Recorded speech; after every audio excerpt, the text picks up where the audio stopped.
Greetings of the day to all of you. In the last lecture, we discussed the three-phase voltage source inverters, where we started off with 180-degree mode of conduction, which is essentially a variant of the square wave mode of conduction, where you get quasi-square line voltages in the converter. And if you have a Y-connected load, then the phase voltage will be a six-stepped waveform. But line voltages, in whichever case, you will always have quasi-square line voltages when you talk about 180-degree mode of conduction, where the fundamental component of line voltage is around 78% of the input DC voltage. So there is 78% utilization of the input. So that is the RMS value of the fundamental component of line voltage that we achieved from the Fourier analysis. Now in this lecture, we are going to discuss the 120-degree mode of conduction. We have the same inverter circuit, the three-phase inverter circuit, where you have an input voltage VDC. We have split it with the help of two capacitors into VDC by 2 and minus VDC by 2. We have 6 devices, S1, S3, S5, S2, S4 and S6. And at the middle points of each leg, we have the load ABC connected, which could be a Y-connected load or a delta-connected load.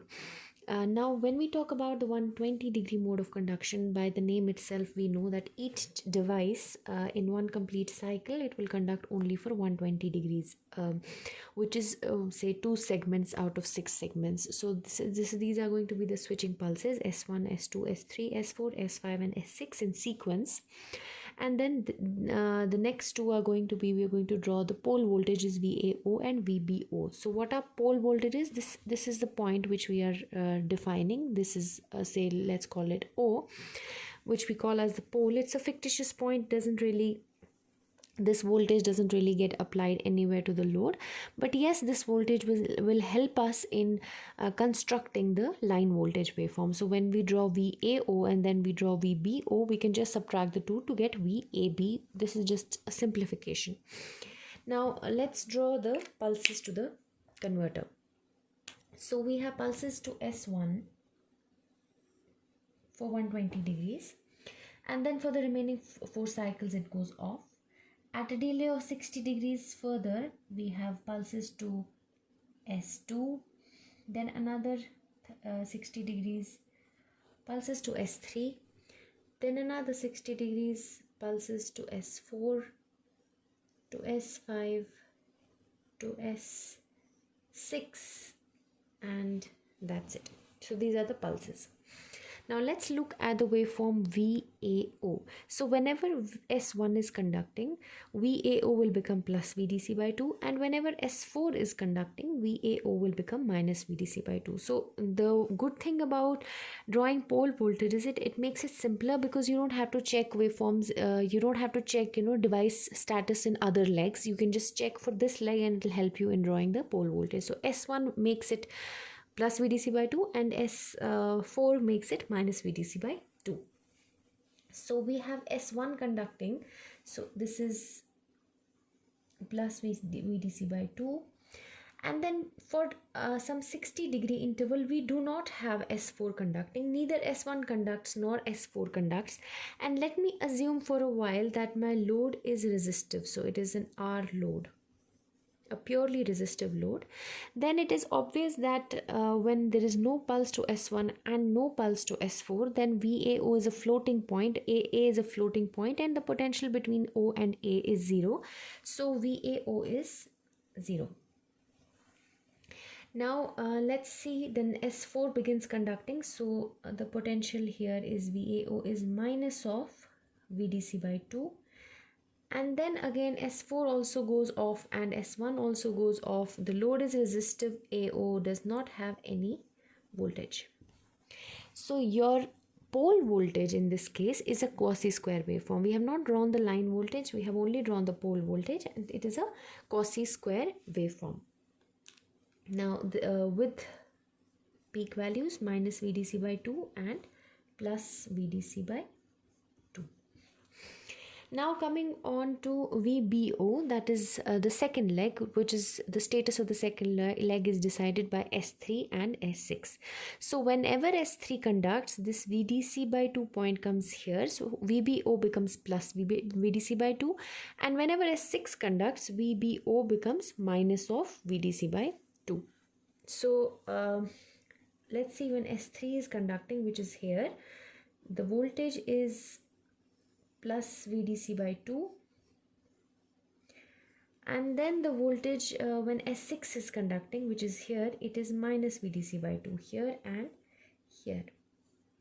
And in the middle portions, neither S1 is neither S3 is conducting nor S6 is conducting. Therefore, in the middle portions, if my load is resistive, then I can assume that the voltage becomes 0. So again, the second pole voltage also is a quasi-square waveform, and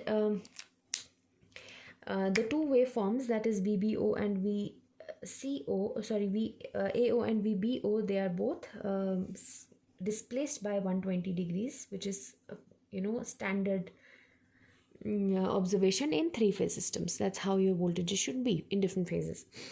Now when we draw the line voltage VAB, it will be obviously VAO minus VBO. So you have VDC by 2 minus of minus VDC by 2, which makes it plus VDC. And then VDC by 2 minus 0, which makes it VDC by 2. Then it is 0 minus VDC by 2, it is minus VDC by 2.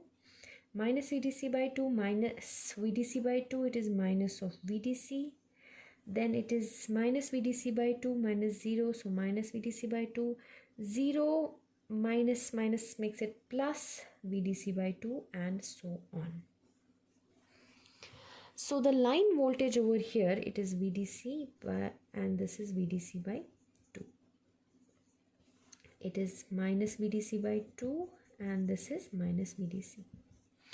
Okay, so the line voltage waveform VAB is now a 6-stepped waveform. अगर आप 180 degree mode of conduction की बात करते हो तो वहाँ पे आपको लाइन वोल्टेज हमेशा एक कॉसी स्क्वायर वेव मिलती है, because your pole voltages in 180 degree mode of conduction are square waves. You subtract them and you get quasi square waves.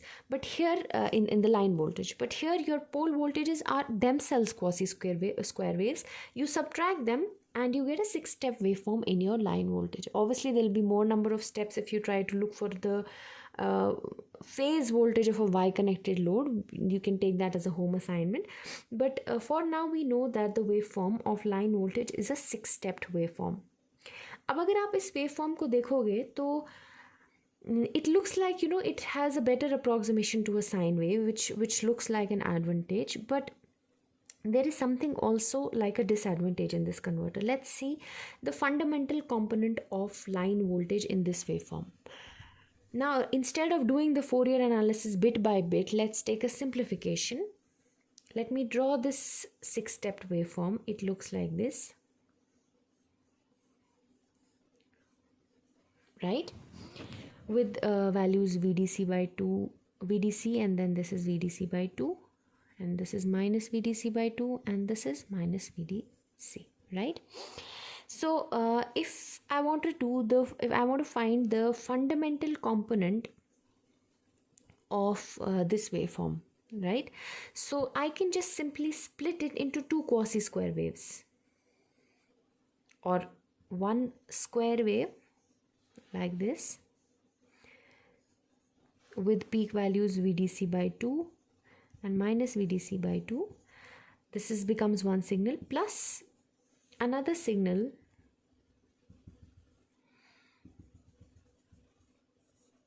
with again values like plus VDC by 2, minus VDC by 2. Which means that if you add these two signals up, you will get a 6-step waveform like this.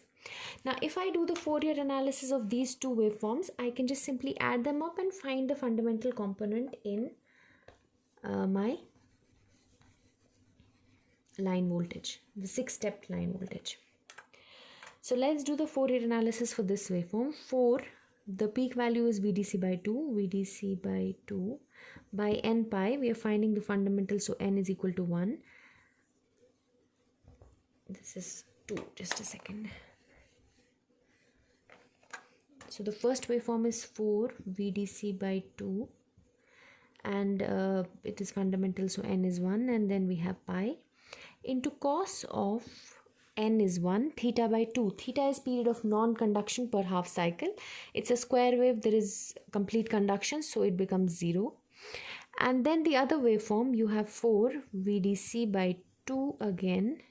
1 stands for the fundamental, and pi cos of, let's see, per half cycle, for how long does a device does not conduct. Per half cycle it is 60 degrees no conduction, then further 60 degrees no conduction, so that is 120 degrees no conduction, which makes it cos of 120 by 2, which is cos of 60.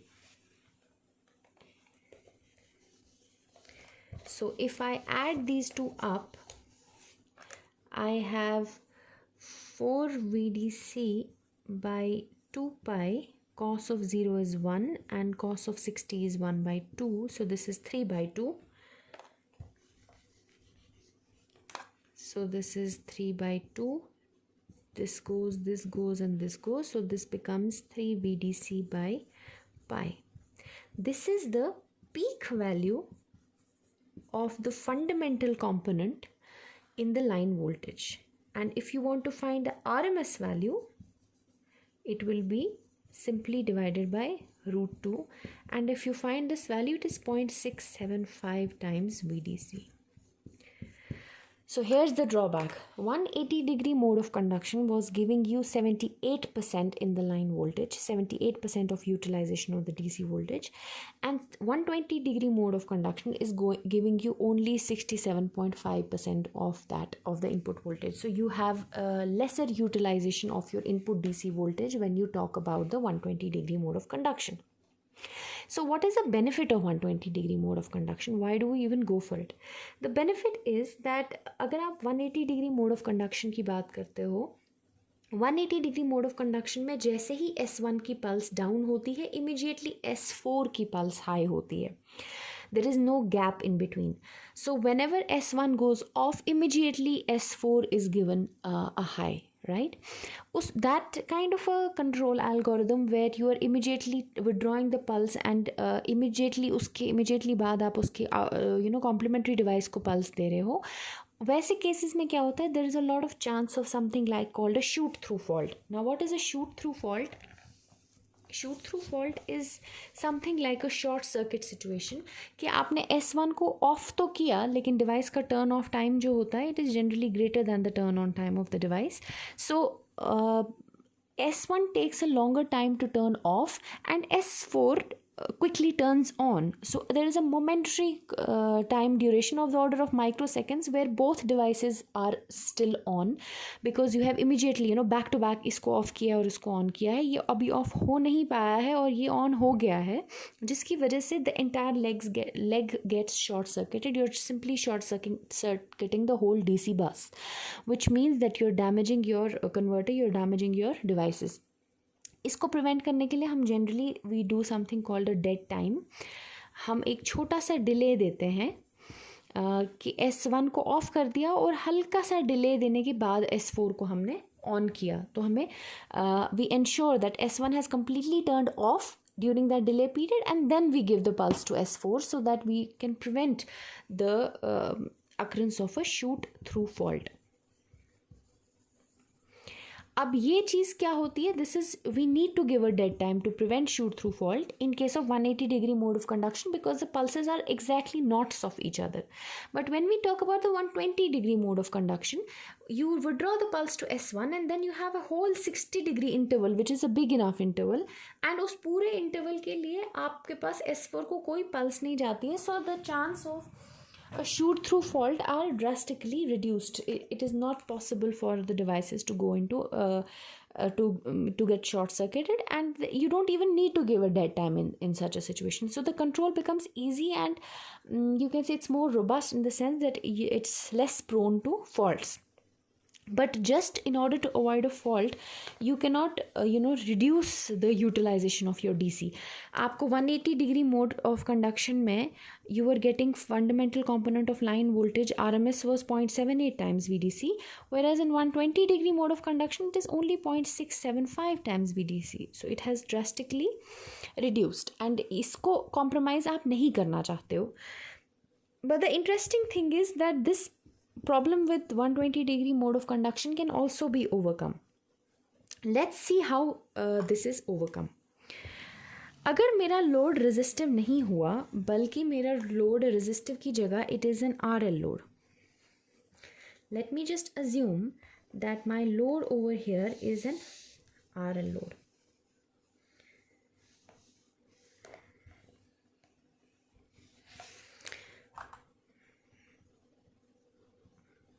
With some power factor, say a high enough power factor, but obviously not 1, so say greater than 0.55. In that case,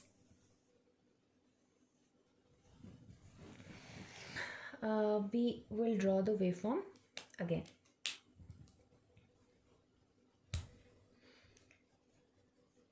These are the same pulses given at 120 degrees. Now let's draw the pole voltage VAO.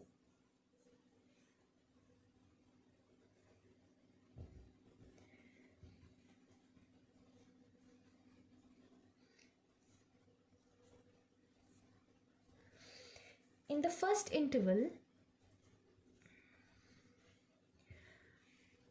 you have S1 conducting, so VAO is, first two intervals, VAO is equal to plus VDC by 2. Then for some duration it looks like there is no pulse to S1, and also there is no pulse to S4, that is the third interval. No pulse to S1 and no pulse to S4. But the problem is that when S1 had a pulse, current was flowing in the A phase, and the A phase now has an inductance, and when you interrupt the current through this A phase, the inductance will switch its polarity, and it will ensure that the current continues to flow in the same direction by inducing an opposite voltage. And when it induces an opposite voltage, S1 cannot sustain that current because S1 की तो pulse आपने ले ली है. अब नीचे वाला diode conduct करेगा. S4 conduct नहीं कर सकता, उसके पास पल्स नहीं है, तो नीचे वाला डायोड जो है वही इंश्योर कर सकता है कि करंट उसी डायरेक्शन में फ्लो करे जो S1 के फ्लो करने की वजह से फ्लो हो रही थी.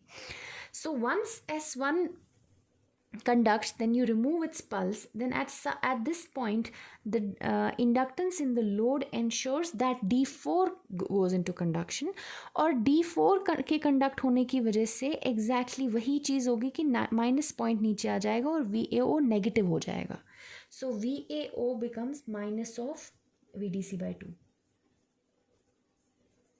right? And then D4 stops conducting as soon as the inductance in the load has released all its energy, and then the voltage becomes 0 again, right? तो पहले आपके S1 ने कंडक्ट किया, फिर आपके D4 ने कंडक्ट किया.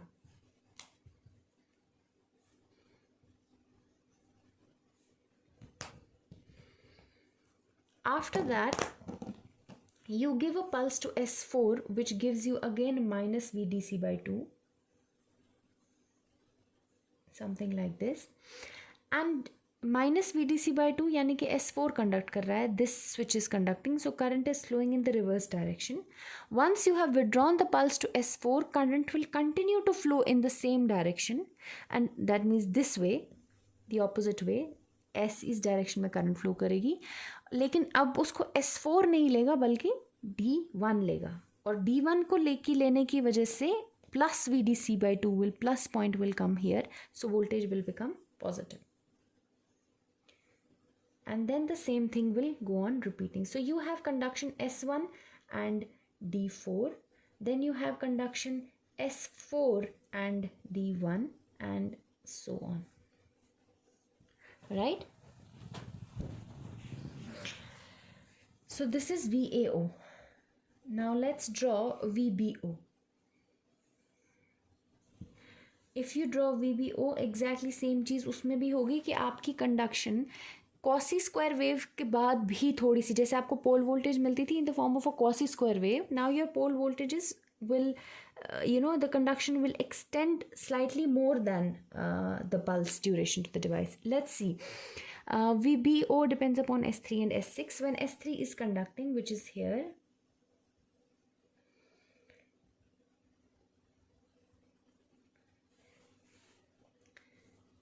उस टाइम पे the voltage is plus VDC by 2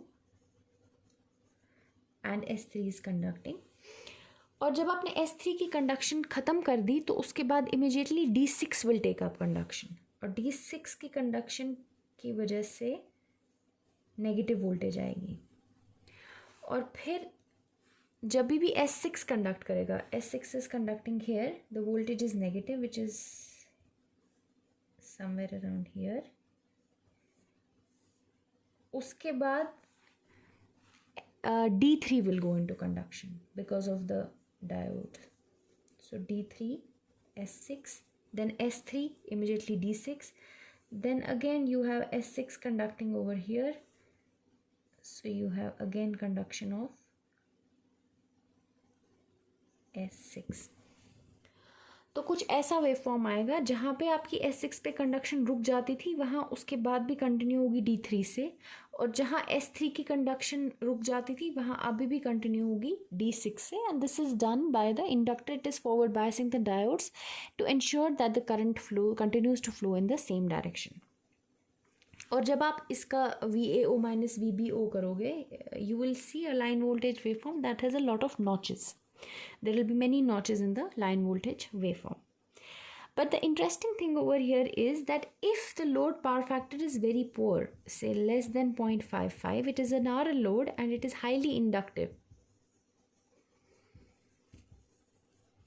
then it is very much possible that जो आपकी डिवाइसेस कंडक्ट कर रहे हैं डायोड्स, उनकी कंडक्शन कंटिन्यू होती जाए तब तक जब तक कि ना आप दूसरे डिवाइस को पल्स दो. So D4 will continue to conduct till you give a pulse to S4, and D1 will continue to conduct till you give a pulse to S1. Similarly, if the load is very inductive, the same thing will happen in VBO. D3 will continue to conduct till you give the next set of pulses, and then D6 will continue to conduct till you give the next set of pulses. So how do your pole voltages look like?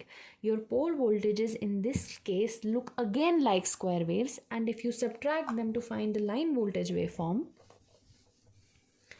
your line voltage waveform will again look like a quasi square wave. So you will have in the first interval it will be VDC by 2 minus VDC by 2, so it becomes plus VDC, and then it is 0, and then it is 0, then it is minus VDC by 2, minus VDC by 2, so it is minus VDC, and then it is again 0, and then it is plus VDC. So this is a quasi square wave जिसमें एक half cycle में आपको 60 degree की conduction नहीं मिल रही है, which is again the same thing 4 VDC by, इसका peak value VDC होगा, सो 4 VDC by pi cos of 60 by 2, that is 30, and if you find its RMS divided by root 2, it will give you the same value, 0.78 times VDC. Now here's where you get the benefit from 120 degree mode of conduction. 120 degree mode of conduction is favorable when your loads are highly inductive with a power factor less than 0.55, such that you can give pulses to the devices at only 120 degrees and the devices will give a waveform still like 180 degree mode of conduction. तो आपको कोई compromise नहीं करना है अपनी fundamental component of line voltage पे. आप अभी भी अपनी डीसी को उतना ही यूटिलाइज करोगे जितना आप अपनी डीसी को 180 डिग्री मोड ऑफ कंडक्शन में यूटिलाइज कर रहे थे if you have a highly inductive load. But the added benefit that you get is that now you give pulses at only 120 degrees, because of which avoid the presence, avoid the occurrence of shoot through faults, and you avoid the phenomenon of deliberately giving a dead time. You just make your control simpler. तो जहाँ पे भी आपके loads बहुत inductive होंगे, highly inductive, very poor power factor, in such cases you can give pulses only at 120-degree intervals, so that you don't have to give any dead time and there is no chance of shoot through fault. And in such cases you also do not compromise on the load voltage waveform. अगर load voltage जो आपकी है वो, अगर आपका load resistive है या थोड़ा सा inductive है, तो आप 120 डिग्री मोड प्रेफर नहीं करोगे, because it will give you only less voltage in the output. So this was about 180 degree mode of conduction and 120 degree mode of conduction.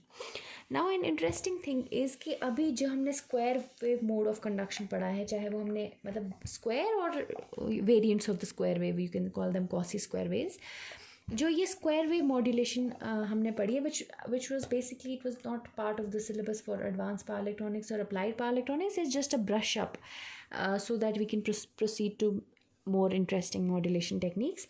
So जो स्क्वायर वेव मॉड्यूलेशन है, इसका drawback क्या है?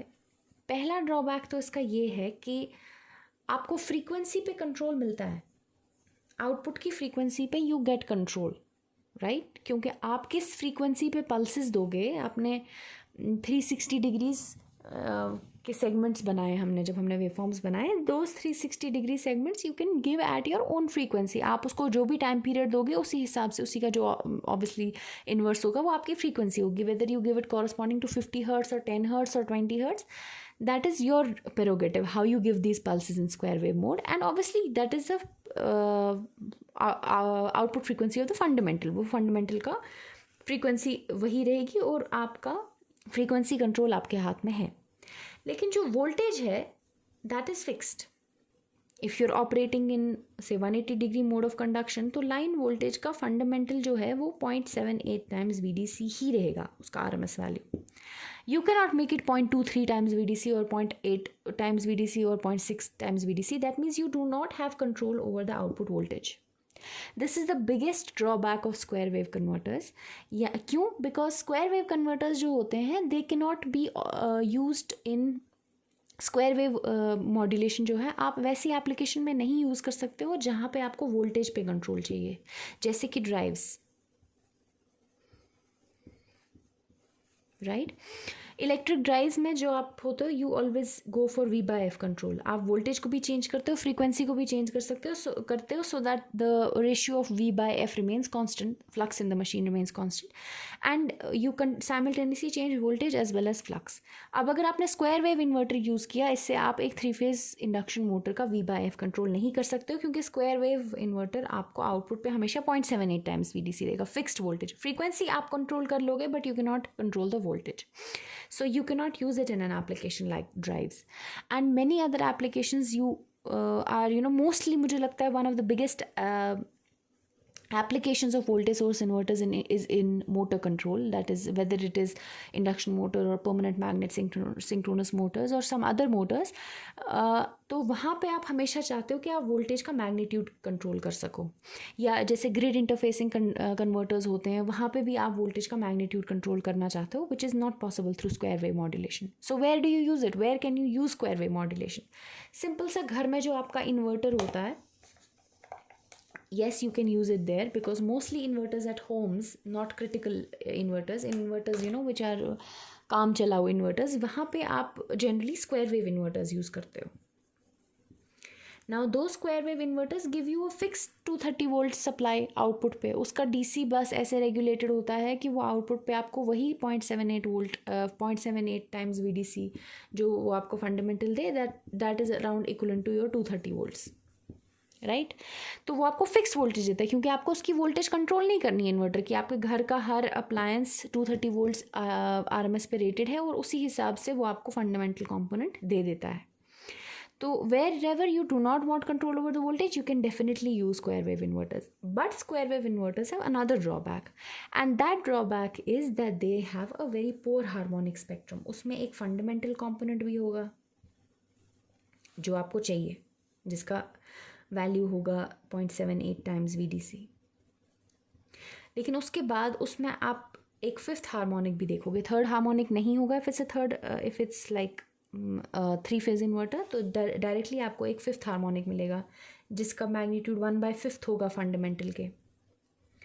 Then उसके बाद आपको एक सेवन्थ हार्मोनिक मिलेगा जिसका मैग्नीट्यूड 1/7 होगा, and then 11th and so on, so the magnitude gets attenuated. So you have high prevalence of lower order harmonics. 5, 7, 11 they are all lower order harmonics.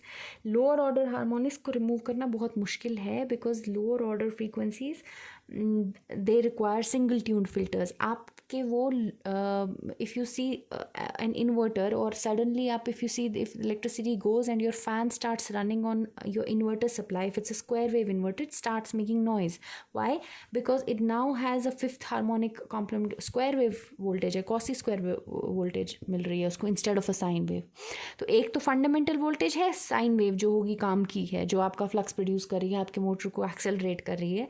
लेकिन apart from that there is a fifth harmonic component. Fifth harmonic यानी कि 50 hertz into 5 which is 250 hertz का component है, एक 7 into 50 which is 350 hertz का component है, एक 11 into 50 से 550 hertz का component है.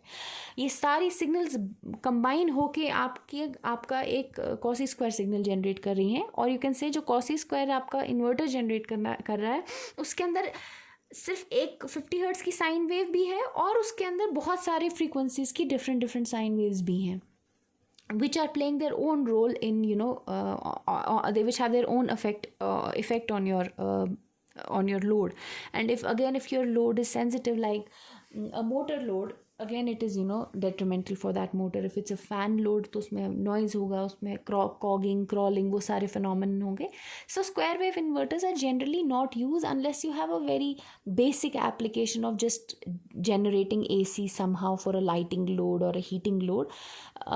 वैसे चीज़ों के लिए mostly lighting loads, वैसे चीज़ों के लिए you can use square wave inverters, but they suffer majorly from two big drawbacks. One is that they do not offer control over the voltage, and two is that they have a harmonic spectrum with all kinds of lower order harmonics, 5th, 7th, 11th, और उसकी वजह से जो currents flow होती हैं load में उनके अंदर भी वो harmonics होते हैं, and it becomes very difficult to filter those harmonics.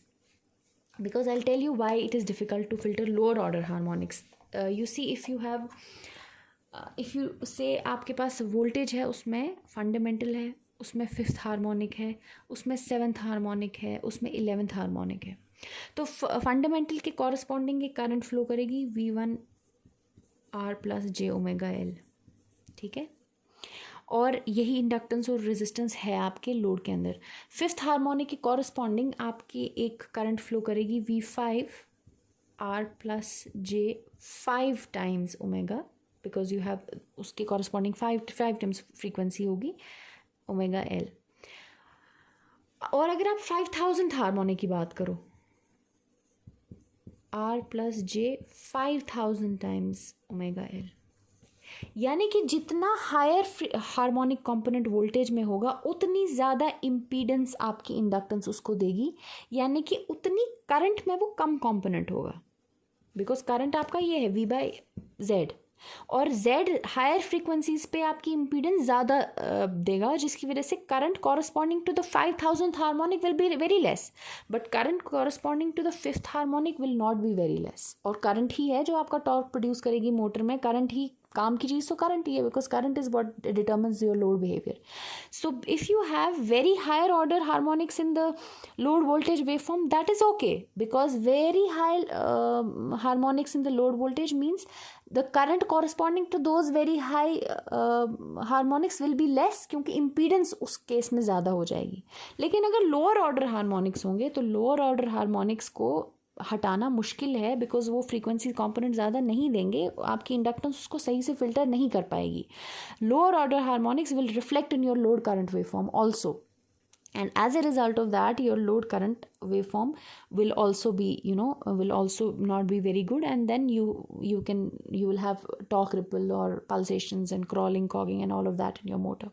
So पहली प्रॉब्लम थी कि वोल्टेज पे कंट्रोल नहीं था, तो अच्छी एडवांस कंट्रोल स्ट्रैटेजीज मोटर्स के लिए, ड्राइव्स के लिए, जहाँ V/F कंट्रोल, वेक्टर कंट्रोल, वो सब चाहिए होता है, you can not use a square wave inverter.